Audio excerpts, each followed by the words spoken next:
Oke, selamat siang. Apa kabar semuanya? Perkenalkan, nama saya Agung Wicaksono. Di sini saya akan memberikan penjelasan mengenai K3 di tempat kerja dengan prosedur penerapan job safety analysis dan permit system. Oke, kita langsung mulai saja ya. Untuk yang pertama, yaitu apa itu K3? Mungkin banyak orang uh, tidak asing dengan K3. K3 itu adalah pokoknya tentang keselamatan dan kesehatan kerja seperti itu. Dan juga ada yang bilang K3 itu adalah kesehatan, ketertiban dan keamanan seperti itu. Banyak orang awam yang mengerti K3 tapi tidak tahu pasti apa kepanjangan dari K3. Ya, mungkin tahu prinsipnya cuma kadang lupa untuk kepanjangannya. Kepanjangannya itu apa ya K3 ya, seperti itu ya. Jadi untuk K3 itu untuk K3 sendiri kepanjangannya adalah keselamatan dan kesehatan kerja. Jadi jangan terbalik ya, jangan kesehatan dulu baru keselamatan. Jadi perlu diingat harus keselamatan dulu baru kesehatan. Keselamatan dan kesehatan kerja. Kenapa demikian? Kalau kita lihat dari namanya sendiri, keselamatan dan kesehatan. Pertama itu selamat. Jadi kita untuk bekerja yang pertama itu kita harus selamat. Kita harus aman. Kalau kita aman pasti kita selamat. Kita bekerja dengan aman, kita tahu bahayanya, kita pasti selamat. Kalau kita selamat pasti kita sehat. Nah, kalau kita tidak sehat, pasti kita tidak boleh bekerja. Karena apa? Karena tidak aman. Kalau tidak aman, kenapa? Pasti nanti ada resikonya. Jadi untuk bekerja kita harus uh, melihat bahaya, potensi bahaya agar kita tetap selamat dengan bekerja. Jadi itu ya teman-teman untuk diingat K3 itu kepanjangannya adalah keselamatan kesehatan kerja. Keselamatan dulu baru kesehatan. Oke, diingat lagi keselamatan dan kesehatan kerja. Di dalam K3 kalau secara etimologi K3 itu adalah memberikan upaya perlindungan yang ditujukan agar tenaga kerja dan orang lain di tempat kerja dan setiap sumber produksi perlu dipakai dan digunakan secara aman dan efisien.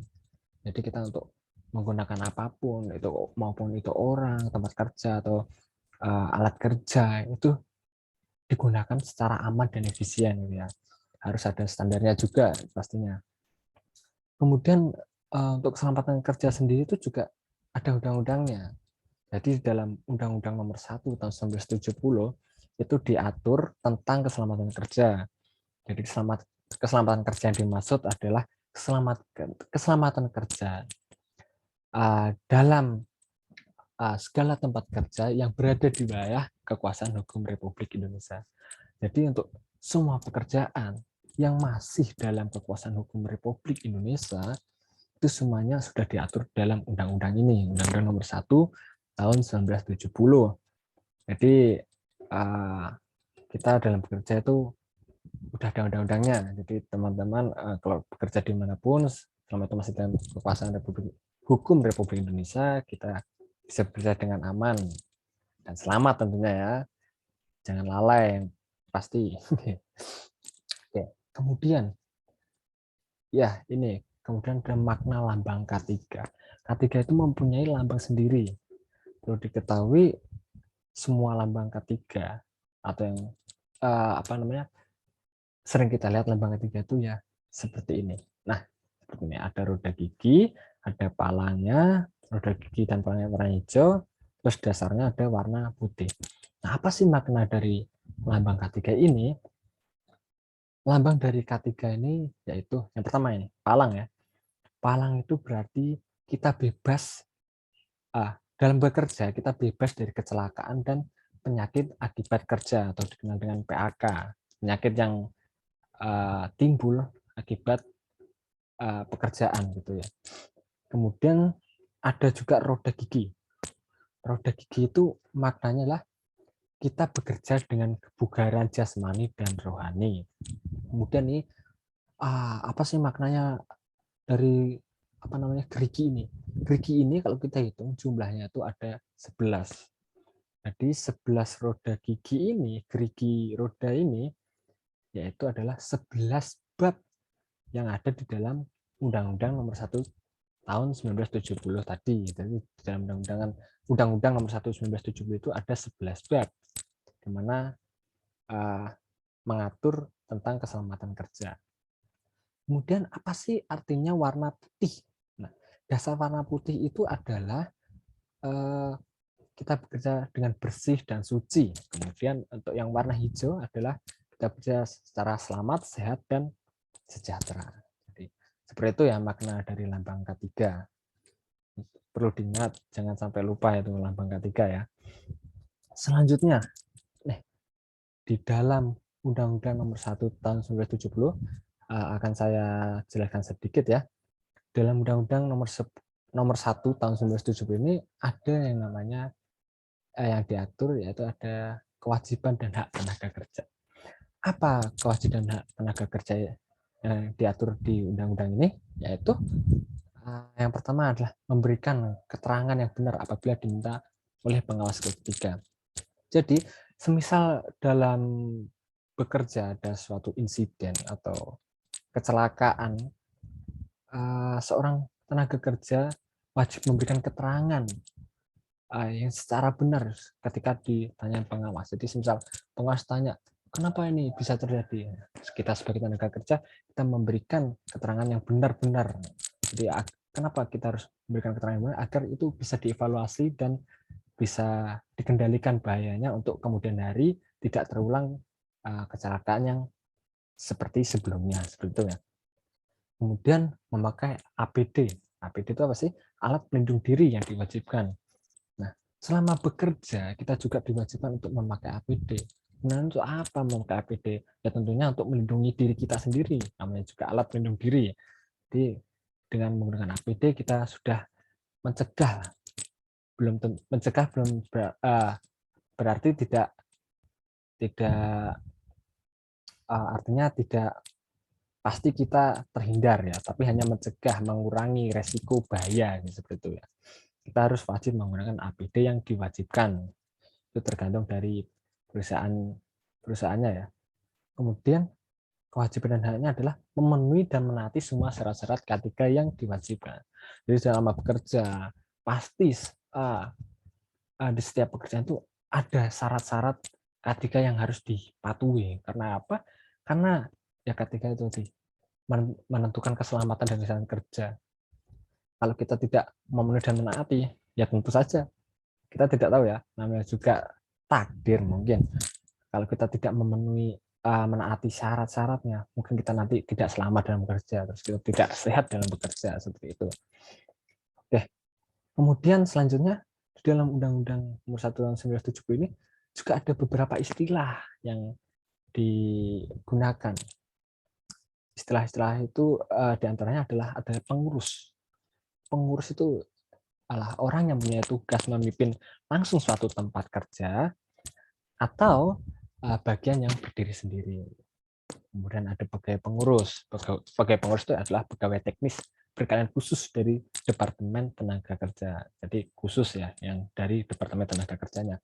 Kemudian ada direktur. Nah, kalau direktur ini, dia itu adalah pejabat yang ditunjuk oleh Menteri Tenaga Kerja. Nah, jadi direktur ini seorang pejabat yang ditunjuk. Ya. Jadi ditunjuk oleh Menteri Tenaga Kerja untuk melaksanakan Undang-Undang Nomor 1 Tahun 1970 ini. Kemudian ada yang namanya ahli K3. Nah, ini ahli K3 sama pegawai pengurus ini hampir mirip ya. Kalau ahli K3 itu adalah tenaga teknis berkeahlian khusus dari luar ya, dari luar Departemen Tenaga Kerja yang ditunjuk oleh Menteri Tenaga Kerja untuk mengawasi undang-undang ini. Jadi kalau pegawai pengurus tadi kan berkeahlian khusus dari departemen. Beda dengan ahli K3 yaitu berkeahlian khusus dari luar departemen. Ya, seperti itu ya. Dan untuk selanjutnya, nah kita masuk ke JSA. JSA itu apa sih sebenarnya? JSA itu kepanjangannya adalah Job Safety Analysis. Nah, Job Safety Analysis itu apa? Job Safety Analysis merupakan metode atau form yang digunakan untuk mengidentifikasi bahaya pada setiap pekerjaan. Dalam JSA nanti dijelaskan langkah-langkahnya, langkah kerja, terus ada namanya potensi bahayanya apa, terus bagaimana mengendalikan bahayanya, seperti itu. Terus penerapan jasa. Nah, mengapa sih jasa itu harus diterapkan dan kenapa harus dibuat gitu ya? Nah, JSA perlu diterapkan karena JSA itu mempunyai kepentingan langsung untuk menyelamatkan pekerja dari pekerjaannya. Jadi kita dengan melihat JSA, kita bisa mengurangi resiko dari bahaya. Karena di JSA itu sebagai pedoman kita juga dalam bekerja. Kemudian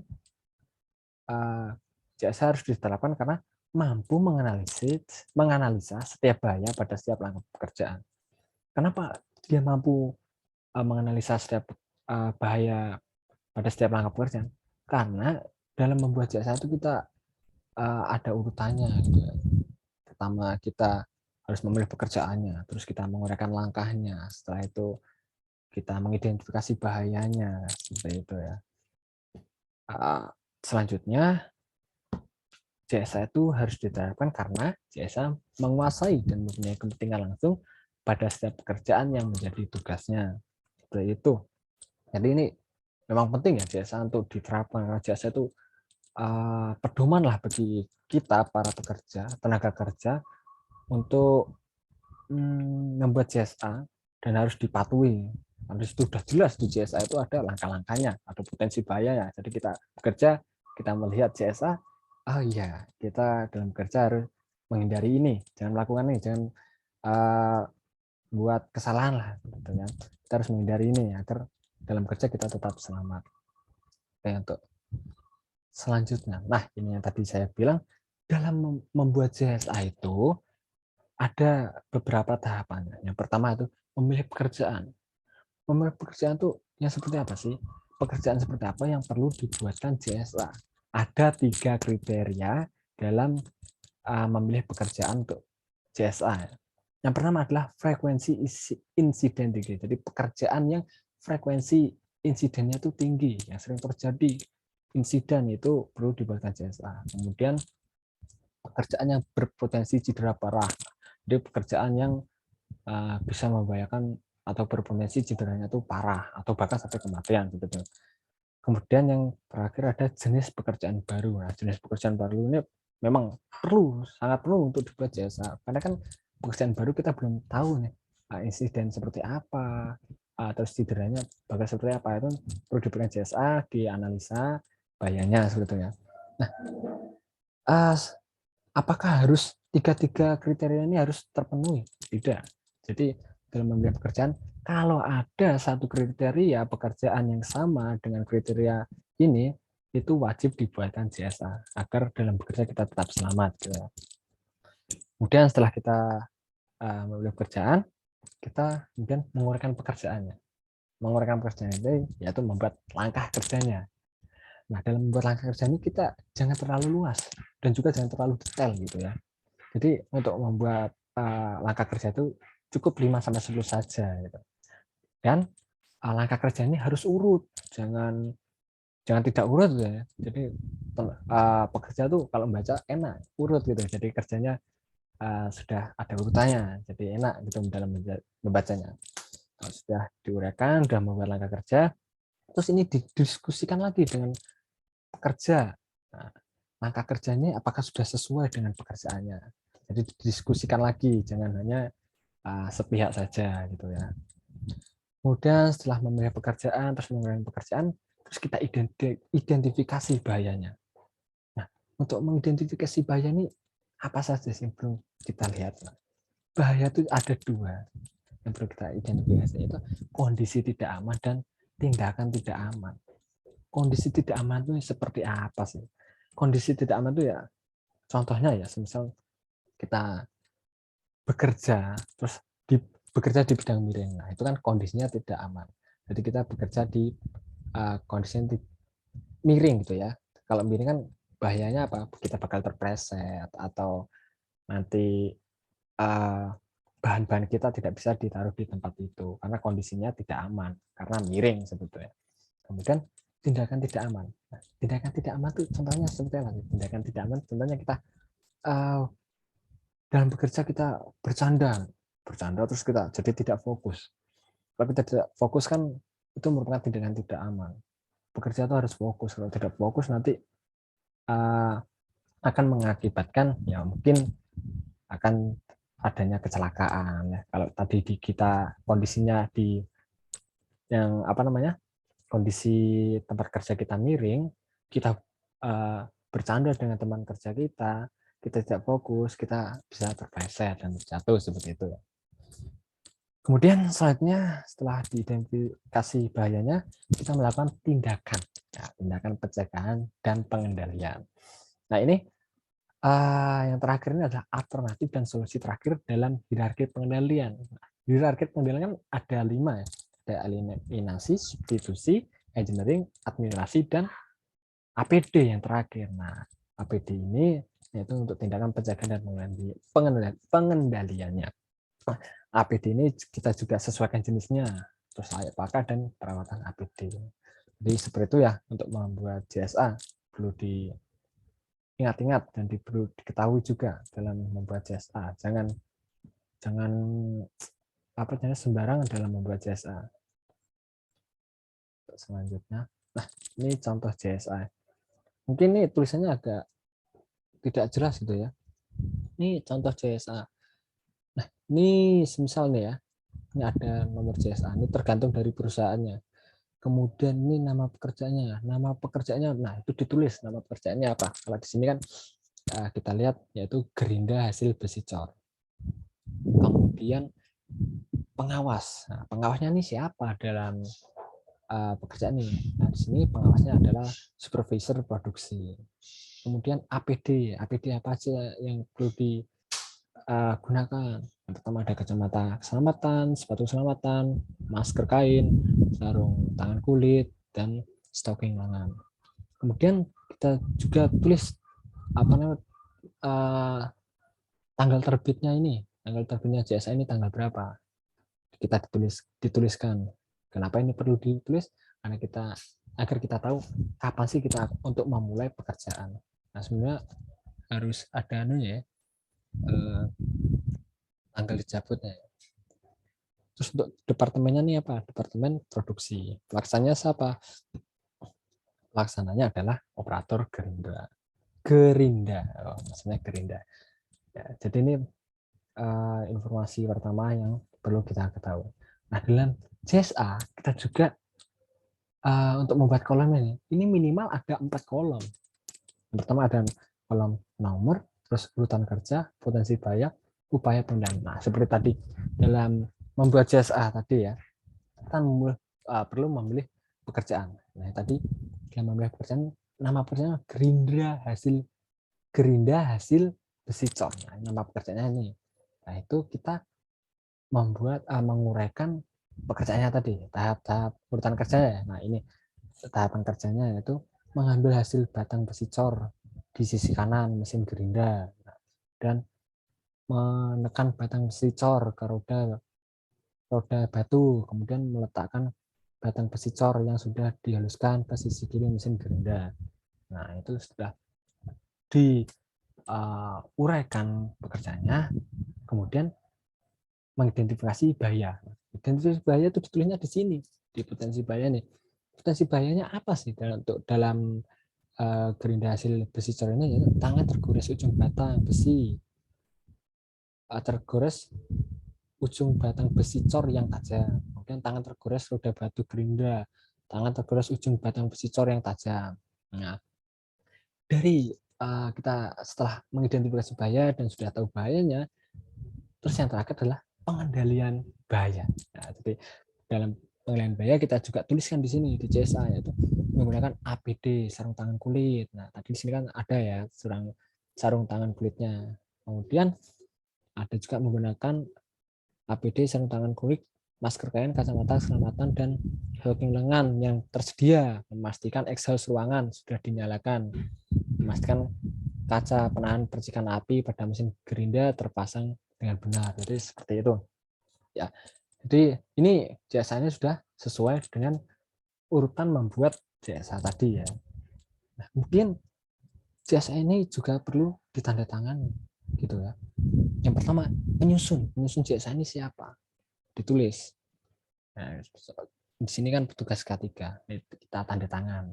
Terus dituliskan namanya, tanggal berapa, kemudian diperiksa siapa, dituliskan namanya, tanggalnya, terus tanda tangan, kemudian disetujui oleh siapa. Di sini yang menyetujui adalah kepala bagian produksi. Karena apa? Karena kita melakukannya di departemen produksi, seperti itu ya. Mungkin itu untuk JSA. Cukup ya. Selanjutnya kita masuk ke work permit system. Nah, apa sih itu work permit system? Work permit system itu kalau dalam bahasa Indonesia adalah sistem kerja aman ya. Sistem kerja aman yaitu izin tertulis diberikan untuk melakukan suatu pekerjaan tertentu, di mana selama pekerjaan berlangsung tidak membahayakan orang, merusak lingkungan atau aset perusahaan. Jadi setelah membuat JSA, kita juga perlu membuat work permit system gitu.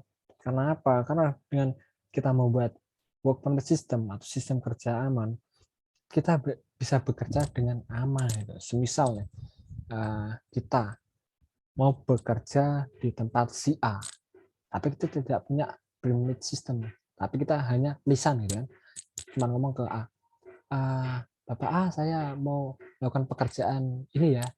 Oh ya, silakan. Kita sudah melakukan pekerjaannya, dan ternyata dalam pekerjaan, di tengah-tengah pekerjaan itu kita ada kecelakaan, yaitu entah itu tangan terpotong atau kepala kena gerinda atau apa gitu kan. Terus kita minta tanggung jawab kepada Bapak A tadi yang memberi izin kita untuk bekerja. Nah, tetapi Bapak si A tadi membantah, saya tidak memberi izin kok. Nah, jadi kan kita sebagai pekerja juga bingung. Bahkan tadi bapaknya bilang Bapak A tadi bilang boleh untuk bekerja. Nah, tapi kan kita tidak punya bukti kuat bahwa Bapak A tadi memberikan izin. Nah, jadi itulah perlunya work permit system. Jadi kalau kita sudah punya ini, kita bekerja, kita sudah disetujui oleh pihak yang terkait, kita dapat bekerja dengan baik dan benar gitu. Jadi kita aman gitu dalam bekerja, misal ada apa-apa sudah ada penanggung jawabnya, seperti itu ya. Oke, nah jenis work permit system ini juga ada beberapa. Yang sering kita lihat, yang sering kita ketahui itu ada good work permit atau izin kerja dingin, terus ada hot work permit, izin kerja panas. Nah, itu yang sering kita ketahui gitu. Nah, good work permit itu apa sih? Good work permit itu ya untuk semua pekerjaan yang dilakukan seorang yang pekerjaannya tidak tetap pada area tersebut. Contohnya tukang kayu. Tukang kayu itu kan pasti masanya kan tidak di tempat saja, pasti pindah-pindah. Terus ada tukang batu juga pindah-pindah. Nah, kemudian ada pekerjaannya menggunakan tekanan tinggi. Pekerjaan apa sih yang menggunakan tekanan tinggi? Yaitu pekerjaan yang menggunakan pneumatik tes, atau juga ada yang menggunakan blasting ya, seperti itu ya. Seperti itu. Kemudian yang kalau hot work permit itu yang seperti apa? Yaitu semua pekerjaan yang menimbulkan sumber bahaya kebakaran. Contohnya yaitu mengelas. Nah, mengelas itu kan menimbulkan bahaya kebakaran. Ya. Jadi untuk mengelas itu kita perlu membuat work permit sistemnya itu hot work permit, gitu ya. Hot work pengelasan ya. Kemudian ada yang surat izin khusus, yaitu izin kerja di ruang terbatas. Kerja di ruang terbatas itu ya seperti kita mengelas di dalam pipa, pipa BBM gitu ya. Nah, itu kita perlu membuat dua work permit system. Kenapa dua? Karena kita yang pertama kita mengelas itu tadi yaitu hot work permit. Nah, itu. Terus yang kedua kita ngelasnya di mana? Di dalam pipa. Dalam pipa itu kan kalau pipanya kecil itu kan ruangnya terbatas. Jadi kita perlu membuatkan izin kerja ruang terbatas. Kemudian yang keempat ada izin kerja peralatan listrik. Nah, tentu saja ini berkaitan dengan peralatan yang ada listriknya, seperti itu ya. Kemudian radioaktif juga seperti itu, penggalian, ketinggian itu perlu dibuatkan perlu dibuatkan work permit system. Jadi agar kita kerja itu udah ada penanggung jawabnya gitu ya. Oke, selanjutnya, nah ini tadi pihak terlibat. Nah, dalam membuat work permit system itu ada pihak-pihak yang terlibat. Jadi siapa saja sih pihak yang terlibat dalam pembuatan work permit system. Nah ini tidak beda jauh dengan JSA tadi ya. Nah pihak yang terlibat dalam pembuatan work permit system ini, yang pertama adalah pihak yang mengajukan. Siapa sih pihak yang mengajukan? Pihak yang mengajukan yaitu pelaksana izin kerja, pemohon izin kerja, dan supervisor pelaksana. Kemudian kalau ada yang mengajukan, pasti juga ada yang menyetujui. Nah, siapa yang menyetujui? Yang menyetujui izin kerja itu adalah otoritas area, otoritas fasilitas, dan otoritas terkena dampak. Jadi, walaupun kita sudah mengajukan surat izin kerja ini, tetapi dari ada pihak yang tidak setuju, kita tidak bisa melakukan pekerjaan. Seperti contoh ini ya, akan ada 3 nih ya yang menyetujui. Ketika otoritas area, otoritas fasilitas menyetujui pekerjaan itu, tetapi otoritas terkena dampak tidak menyetujui, ya kita tidak bisa melakukan pekerjaan tersebut karena ada pihak yang tidak menyetujui seperti itu. Jadi perlunya apa namanya persetujuan dari semua pihak yang terlibat seperti itu. Nah, di dalam pembuatan work permit system ini kadang juga ada yang apa namanya kelupaan gitu. Jadi sebelum menandatangani surat izin kerja ini, pemohon itu perlu melakukan apa namanya pemeriksaan terhadap pekerjaan ini. Apakah pekerjaan yang akan diselesaikan ini sudah sesuai dengan surat izinnya atau belum. Jadi perlu diperiksa lagi ya sebelum ditandatangani, kita periksa lagi apa namanya work permit sistemnya, kita periksa apakah pekerjaannya itu sudah sesuai dengan izinnya seperti itu. Jangan sampai lupa untuk diperiksa gitu ya. Oke, untuk selanjutnya itu adalah kesalahan umum yang sering terjadi dalam pembuatan atau mengimplementasikan work permit system. Yang pertama yaitu work permit system tidak didistribusikan ke pihak-pihak terkait. Nah, ini sangat fatal sekali, teman-teman. Jadi kalau ketika work permit system ini yang tahu hanya sebagian dan sebagian tidak tahu, nah itu kan namanya juga melanggar peraturan gitu. Karena kita bekerja tidak dapat persetujuan dari pihak-pihak terkait. Mungkin seperti itu. Jadi hanya beberapa pihak saja yang tahu, sedangkan pihak yang satunya tidak tahu. Jadi perlunya work permit system ini didistribusikan ke pihak-pihak terkait. Jadi semua pihak-pihak tadi yang terlibat tadi itu semua harus tahu work permit system ini seperti itu. Jangan hanya sebagian gitu ya. Kemudian tidak dilakukan validasi harian ke lapangan. Nah, ini validasi harian ke lapangan itu penting juga dilakukan karena mungkin dalam pekerjaan itu sewaktu-waktu ada potensi bahaya yang tiba-tiba muncul. Gitu. Nah itu jadi perlunya validasi harian ke lapangan. Jadi untuk setiap pekerjaan itu harus ada validasi harian ya ke lapangan. Ya tadi takutnya ada potensi bahaya yang baru muncul gitu. Kemudian tidak dilakukan penutupan dan penentuan work permit system setelah selesai. Nah, perlu diingat juga untuk work permit system ini setelah pekerjaannya sudah selesai, ini perlu dicabut. Karena apa? Karena kalau kita sudah selesai ya harusnya kita dicabut. Jangan sampai kita work permit system pekerjaan sudah selesai, work permit systemnya tidak dicabut, terus ada orang yang mau bekerja kan, misal udah selesai, tapi masih ada orang yang bekerja di situ. Nah itu kan melebihi atau over pekerjaannya gitu kan. Iya kalau itu lebih baik, kalau itu lebih buruk gimana kan menimbulkan kecelakaan seperti itu ya. Jadi kalau pekerjaan sudah selesai ya harus dicabut juga work permit sistemnya. Jangan sampai kelupaan itu. Kan nah ini contoh formulir izin kerjanya ya. Nah, ini tidak terlalu jelas tulisannya ya. Ini sini ada tulisan izin ini diajukan apabila akan melakukan pekerjaan baru. Berisiko tinggi, izin ini diajukan 12 jam sebelum melakukan pekerjaan. Nah, perlu juga diingat pada pembuatan BPS ini harus diajukan 12 jam sebelum melakukan pekerjaannya. Jadi work permit ini harus 12 jam sebelum pekerjaan harus sudah ada gitu. Baru bisa melakukan pekerjaannya. Terus apa aja sih poin-poinnya yang ada dalam formulir ini? Yang pertama adalah nama proyek. Nah, nama pekerjaannya itu apa? Kita tuliskan di sini. Nah, tadi di CSA kan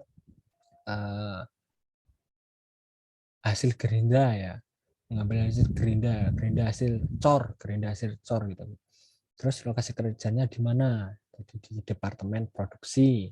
Terus deskripsi pekerjaannya apa ya? Untuk mengambil gerinda hasil cor tadi. Kemudian waktu pelaksanaannya. Nah, ini waktu pelaksanaannya juga harus ditulis. Misal tanggal 12 bulan Juli tahun 2022. Pukul berapa? Pukul 8 pagi sampai tanggal 13 Juli pukul 17.00. Nah, seperti itu harus dituliskan untuk memulai dan mengakhiri pekerjaan tersebut. Kemudian peralatan apa yang digunakan? Nah, peralatan apa yang digunakan itu perlu juga dituliskan di sini. Jadi kenapa perlu dituliskan? Agar tidak terjadi kesalahan dalam pekerjaan. Semisal dalam bekerja kita tadi mengambil gerinda hasil cor tadi harus ada skop, cuma skopnya nggak dibawa kan kita bingung, masa kita mau pakai tangan ngambilnya, itu kan tidak aman bekerjanya kan. Jadi ada potensi bahaya nanti tangan bisa terluka kan seperti itu. Jadi ditulis juga peralatan yang digunakan itu apa saja ditulis. Kemudian penanggung jawab proyek, nah itu siapa, namanya ditulis dan kemudian tanda tangan. Terus tanggal pengajuannya tanggal berapa. Terus jenis pekerjaan resiko tinggi yang ingin dilakukan. Nah, ini ada pekerjaan pada ketinggian, hot work, ada ruang terbatas, dan pekerjaan lain. Nah, ini bisa dicentang ya, tergantung dari pekerjaannya tadi apa. Kemudian juga kita checklist terkait faktor ketiga dan lingkungan. Itu ada apakah pekerjaan ini disetujui oleh perusahaan, apakah izin yang terkait dengan pekerjaan ini sudah disetujui. Nah, ini kita bisa centang-centang aja. Kalau ya kita centang di sini yes, kalau belum ya kita centang no gitu. Seperti itu ya. Kemudian di sini ada izin kerja yang disetujui selama berapa hari atau berapa jam. Nah, di sini juga ditulis. Nah, tadi kan tanggal 12 sampai 13, berarti 2 hari. Ditulis di sini 2 hari. Nah, setelah itu kita tanda tangan di sini. Pemohon dan pemberi. Pemohon izin kerja dan pemberi izin kerja yang menyetujui maksud saya. Jadi itu ya teman-teman. Mungkin itu saja yang dapat saya sampaikan mengenai K3 di tempat kerja dengan penerapan job safety analysis dan permit system. Mungkin kurang lebihnya saya mohon maaf. Cukup sekian dari saya dan sampai jumpa. Terima kasih.